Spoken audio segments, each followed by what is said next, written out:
wonderful evening. It's a wonderful evening, and this event also amazing. Absolutely. Yeah, Absolutely. it's amazing evening. Megastar Shakib Khan এবং শবনম বুবলি ইদানিং একটা issue নিয়ে net দুনিয়া কিন্তু তোলপাড়া করে দিচ্ছে, যেটা আপনারা আমার বেশ কিছু ভিডিও রয়েছে যে ভিডিওগুলো থেকে আপনারা তথ্যগুলো পেয়েছেন। শবনম বুবলি দ্বিতীয় বাচ্চার মা হচ্ছে, এই ইস্যুটা নিয়ে মেগাস্টার শাকিব খান কিন্তু বিভিন্ন একটা আলোচনার সম্মুখীন হচ্ছেন। অনেকেই দাবি করতেছেন বুবলির পেটে যে বাচ্চাটা, এই বাচ্চার বাবা নাকি মেগাস্টার শাকিব খান।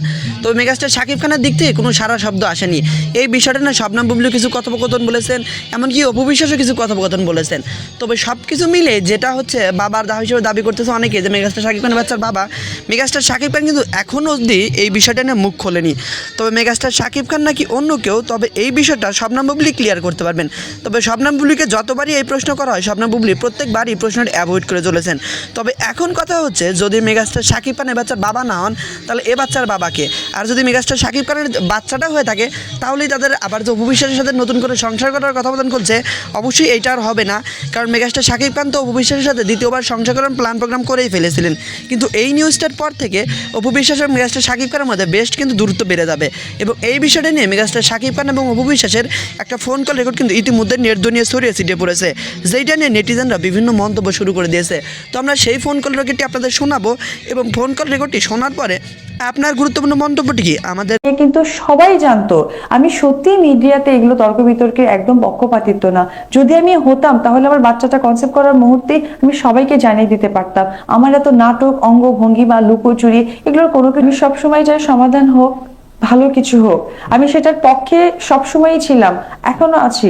যার কারণে আমি 9টা বছর কম সময় না, আমাকে দেখে আমার অনেক কাছের কলিগরা অবাক হয়ে যায় যে তোমার ধৈর্যটা এতটা কেন। আমি ধৈর্য ধরে ছিলাম, কিন্তু আমি আজকে আমাকে এই সমস্ত প্রশ্নের সম্মুখীন হতে হবে, এইরকম ব্যাপারটা কিন্তু আমার জন্য কিন্তু কোনো দিনই হলো কি আছে। আপনাকে বলি একটা কথা, যে একটা স্টার কখনোই হলো কি মানুষের ঊর্ধ্বে না। সব স্টারই কিন্তু মানুষ,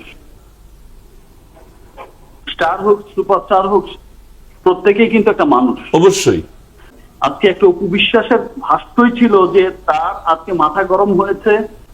আর মানুষের তো ব্রেকআপ হয়ই, মানুষের সংসার, মানুষের জীবন, এটা আপনি নিজেও খুব ভালো করে জানেন যে মানুষের একবার না হয় দ্বিতীয়বার তৃতীয়বার হয়ই মানুষের। আমি কোনোদিন এক্সপেক্টও করিনি, আমি যে এত কান্না করেছি আমি কোনোদিন। আমি শাকিব খান সারা জীবন টিভি পর্দায় এসেছি ভালো ভালো ভালো ভালো নিয়ে, চলচ্চিত্রের এই নিয়ে, চলচ্চিত্রের ওই নিয়ে। আজকে আমাকে বিতর্কিত একটা এমন একটা প্রশ্নের জবাব দিতে হচ্ছে যেটা আমার জন্য অনেক লজ্জাজনক মনে হয়। এই প্রশ্নটা আপনি অপু বিশ্বাস শুনতে পাচ্ছেন নিশ্চয়ই। সংসার তো আমি ওর সাথে করেই আসছি। ওকে নিয়ে বাইরে গেলাম তখন তো আমি সংসারই করেছি। আমি শুটিং শেষ করে প্রত্যেক রাতে গিয়ে ওই বাসায় রান্না করতাম, আমি ঘর দোর গোছাতাম, পরিষ্কার করতাম। আমি সংসার করেছি, ও করেছে কি। আমি যখন দেশের বাইরে তখন থেকে আমি সাকিবকে একদম ফোনে রেস্ট করতে পারিনি। ওর হয়ে ওর চাচাতো ভাই মনির আমার সাথে সমস্ত কথা বলতো।